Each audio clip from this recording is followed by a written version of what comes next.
गंधवानी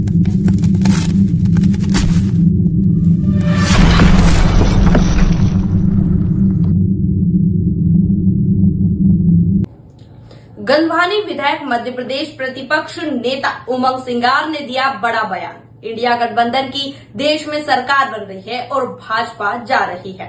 गंधवानी गृह क्षेत्र में आए और वोट डालने के लिए पत्रकारों के जवाब में प्रतिपक्ष नेता उमंग सिंगार ने दिया एक बड़ा बयान।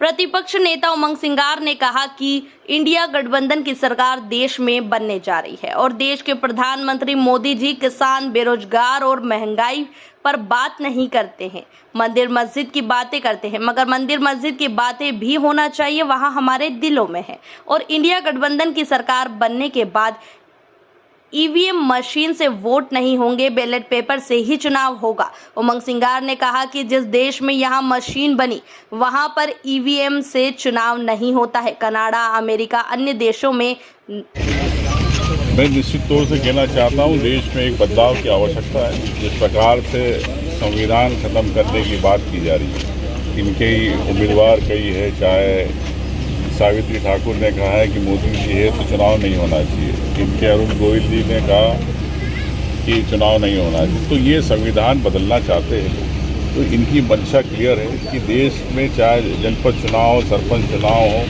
चाहे जिला पंचायत चुनाव हो, चाहे मंडी चुनाव हो, चाहे विधानसभा के चुनाव हो, ये इस प्रकार से अगर तानाशाही करना चाहते थे तो आम व्यक्ति की आवाज़ बंद हो जाएगी।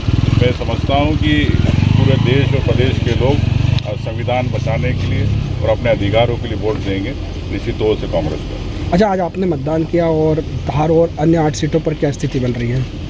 जिस प्रकार से ग्रामीण क्षेत्रों में वोट गिर रहे हैं तो निश्चित तौर से कांग्रेस मजबूत स्थिति में धार लोकसभा में निकल रही है। मध्य प्रदेश में कितनी सीट निकल सकती है? कांग्रेस बराबर की स्थिति में, ये चुनाव परिणाम के बाद आपको पता चलेगा। ठीक है।